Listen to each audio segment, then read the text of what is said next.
Magandang araw po sa inyong lahat mga kababayan at welcome back dito po sa PNR. At ito nga mga kababayan, nasa thumbnail po natin, France ikulong, timbog si Castro. Yan mga kababayan, Representative Castro in-extend ng 10 days sa detention center, no? Or sa detention. Itong si Atty. Lopez mga kababayan.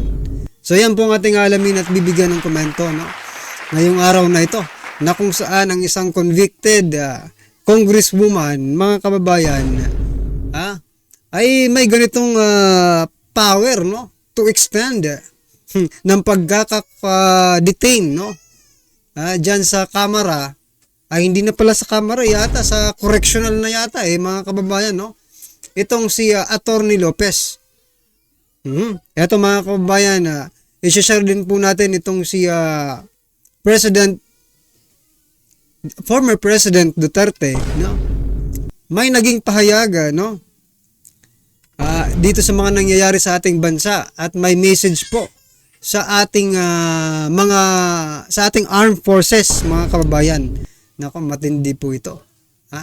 Mamaya bigyan po natin ng reaksyon at ito pa. Vice President Sara Duterte, fires back doon sa sinasabi ni ni President Bongbong Marcos Jr. na papalag na siya, no? Dito sa pagpalag ni President Bongbong Marcos Jr. Mayroon pong rest back, no? Pinalagan din ni Vice President Sara Duterte. Yan mga kabayan, mamaya ipapakita ko po sa inyong video yan. Okay? At ito na nga, simulan na po natin dito po kay Castro. Ito po mga kababayan ng balita. Mula po ito sa News 5 mga kababayan. Basahin ko po para sa inyo. Inaprubahan ng House Committee on Good Government and Public Accountability ang motion ni ACT Teachers Party List Representative Franz Castro i-extend, no, ang detention kay Atty. Zulaika Lopez. Sabi pa at ang rason kasi hindi siya makaka-attend ngayon. Yung kahapon na hearing, nakita natin sa history yung kanyang evasive attitude, behavior at itong create niya na pagsisinungaling niya. Nako. Hindi naman siya hinaharas. Na-barge yung room, no? Ay kasama po yan lahat ng pangyayari anya. Yan mga kababayan. Mananatili ng dagdag na 5 araw si Lopez. 5 araw pala mga kababayan. So magiging 10 araw, no? Ang kanyang pagkakakulong dyan sa kamera. Biruin nyo yan mga kababayan, no? Ang rason lang po nila ay hindi makaka-attend, no? At saka yung nangyaring drama daw na ginawa ni Atty. Lopez. Sa palagay niyo po ba mga kababayan, drama pa rin po yung ginawa ni Atty. Lopez? Kung drama yon, dapat sinabi po ng doktor, no, na wala, nagdadrama ka lang naman pala. Pero iba po ang sabi, di ba? Seryoso po ang nangyaring yon. Namuntik pang ikamatay, no, ni Atty. Lopez. May sakit pala ang tapos dito nga pumutok ng husto si si Vice President Sara Duterte, no? Dahil bakit? Dahil ini-extend pa ni Castro yung pagkakadetain ni Atty. Zulaika Lopez. Dapat nga pakawalan na nila yan, di ba? Well, anyway, sabi naman po ni Vice President Sara Duterte dadalhin nila to sa korte. Ang gusto ko lang i-point out mga kababayan dito sa nangyaring ito, no? Isang convicted congresswoman, child abuser, no? Franz Castro. Bakit isang salita lang ni Franz, walang nagdi-disagree? Yun nga, walang magdi-disagree kasi lahat po sila doon ay magkakampi. Isa lang po ang kalaban nila, si Vice President Sara Duterte. Kaya kahit anong motion na ibigay ni Castro, talagang papanigan siya. So yan mga kababayan, na-extend po ng 5 araw, bali 10 araw na, si Atty. Lopez dyan po sa kustodiya ng Kamara. Anong masasabi niyo dyan?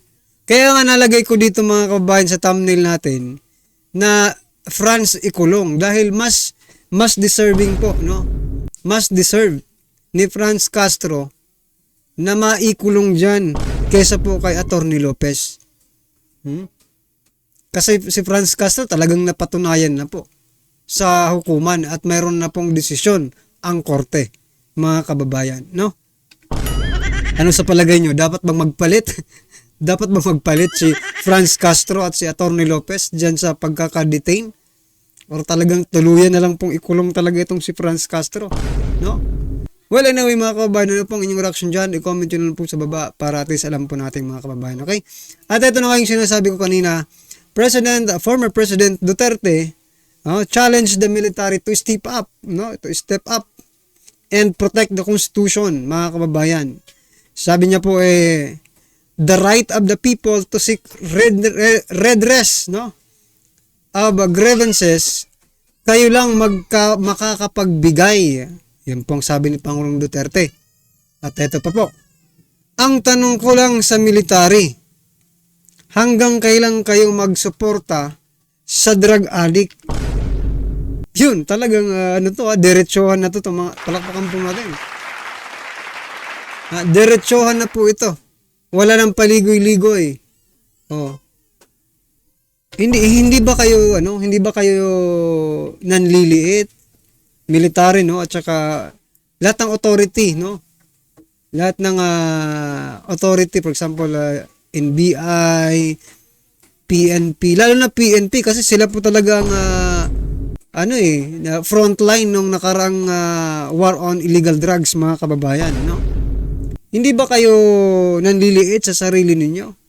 No? Ito, opinion lang natin, ha? Dito sa sinasabi ni ni former President Duterte. Ha? Hanggang kailan kayo susuporta sa isang drug addict? Kung dati nakikipag-gurguran kayo, kapalit ng buhay ninyo para linisin itong mga addictus, ay ngayon pala mga kababayan ay isang addictus ang nagpapatakbo, mga karibin natin. Ay nako, nabaliwala ang lahat ng pinaghirapan po ni dating Pangulong Duterte, mga kababayan. So yan, ano kaya ang masasabi? Baka sasabihin na naman po ni General Bronner, no? They stand with the Constitution and also the chain of command, di ba? Commander of the chain of command. Ganun nga. Wala tayong magagawa nito, mga kababayan, no? Kung doon po talaga kasi ganun talaga panahon po nila ngayon, mga karibin natin, no? Pero malay natin, no? Mayroon isang dyan, makarinig dito sa sinasabi ni former President Duterte at gumawa ng aksyon. Nako po.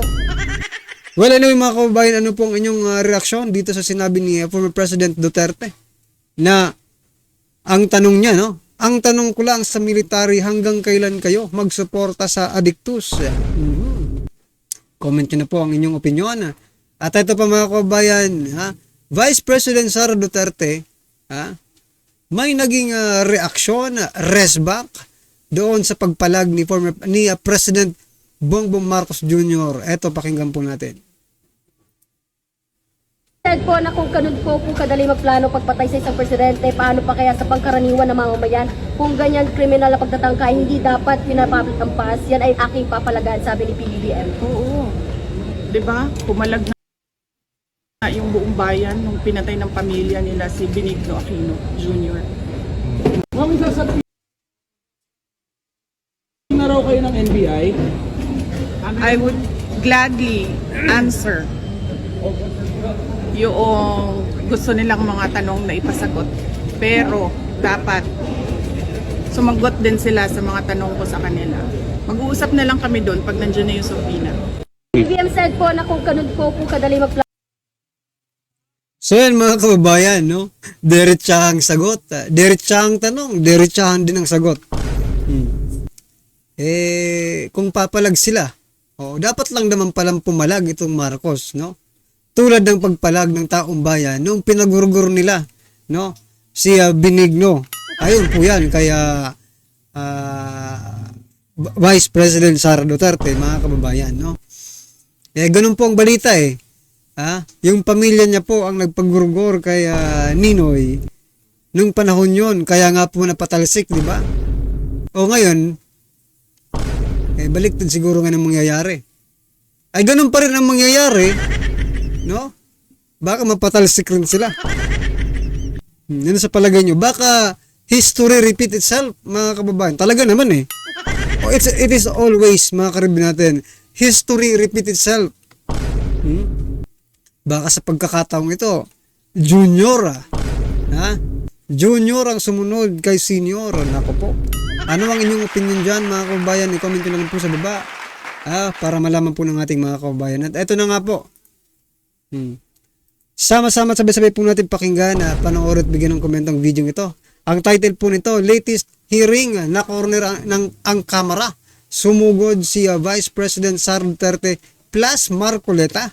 Huli script ni Castro, walang lahat na duwag. Yan mga kababayan. Ito, pakinggan at bigyan natin ng komento.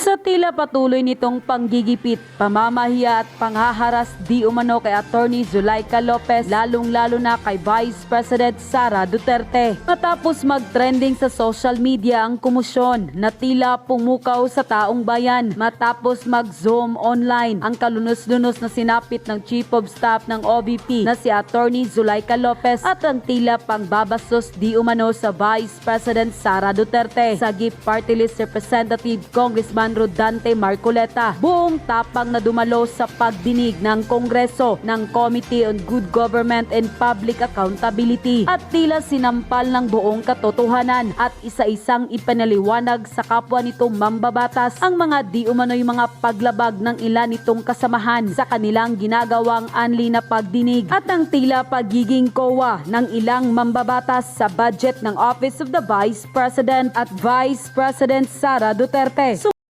Sumugod sa pagdinig ng Kongreso at matapang na humarap sa Committee ng Good Government and Public Accountability. Pero bago ang lahat, kung bago ka pa lamang sa aming channel, please huwag kalimutang mag-like, subscribe at i-click ang notification bell para mas maging updated ka pa lalo sa lahat ng bagong video na i-upload namin. At eto na nga mga kababayan, sa pagpapatuloy ng pagdinig ng Committee on Good Government and Public Accountability, budget utilization ng Office of the Vice President, Vice President Sara Duterte, sumugod sa pagdinig ng Kongreso at matapang na humarap sa mga mambabatas na bumabatikos rito. At sa Gift Party List Representative Congressman Rodante Marcoleta, buong tapang sinampal ng buong katotohanan ang kapwa nitong mambabatas at ipinaliwanag isa-isa ang di umano'y paglabag ng ilang kapwa nitong mambabatas. Sabay-sabay nating panoorin ang full video. Unsa, Mr. Chair, yung attempted homicide. Before you continue, the Chair would like to recognize the presence of the Honorable Vice President Sara Duterte. Please continue. Okay, Mr. Chair, so nakita natin yung melodramatic na nangyari noong weekend at nakita natin yung kwento ng ating yung ni SecGen, SAA tungkol doon sa Mr. Chair, parang merong problema sa audio, Mr. Chair. At nakita natin, Mr. Chair, na talagang taliwas sa mga napanood natin sa social media, doon sa mga reports, yung totoong nangyari.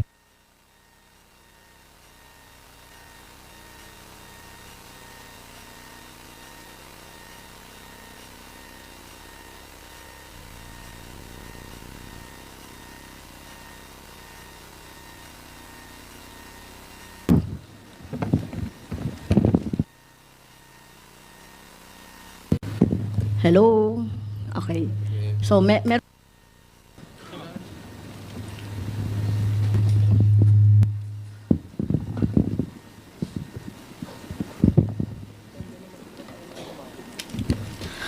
Okay, thank you, Mr. Chair. As I've said, no, doon sa mga kwento na napanood natin, sa statement ni BP Sara, at saka sa statement ng COS, ng OVP, so na-realize natin dito, taliwas doon sa kwento nila, yung tunay na pangyayari. Of course, pinatunayan niya na noon nung interpellation ni Representative Swansing at saka ni Congressman Cohun. So, Mr. Chair, in our last session, so just to review, the committee passed my motion to hold Attorney Lopez in contempt under Section 11F of the Rules of Inquiries in Aid of Legislation for undue interference in our proceedings, and resolved to detain her for a period of 5 days instead of 10. So, ang rason pala mga kababayan, undue interference. Kaya nakulong, na-contempt itong si Atty. Castro. Hinayutak Castro ka. Ha? Si Atty. Lopez, yan mga kababayan. So, yun, ay nako. Talagang power tripping talaga dito. Days or maximum of 10 days as provided for in our Section 12 of the same rule. I must stress also, Mr. Chair, that the totality, just you have said a while ago, the totality of Attorney Lopez's acts and conduct warranted a detention of more than 5 days. Considering the totality of her acts of undue interference to the proceedings of this committee and the Congress as a whole, she not only admitted writing to the COA in order to suppress or prevent the release of documents, but worse, Mr. Chair, she continued to assert her position during our hearing, as well as in prior correspondences that she sent to his committee in refusing to attend our prior hearings.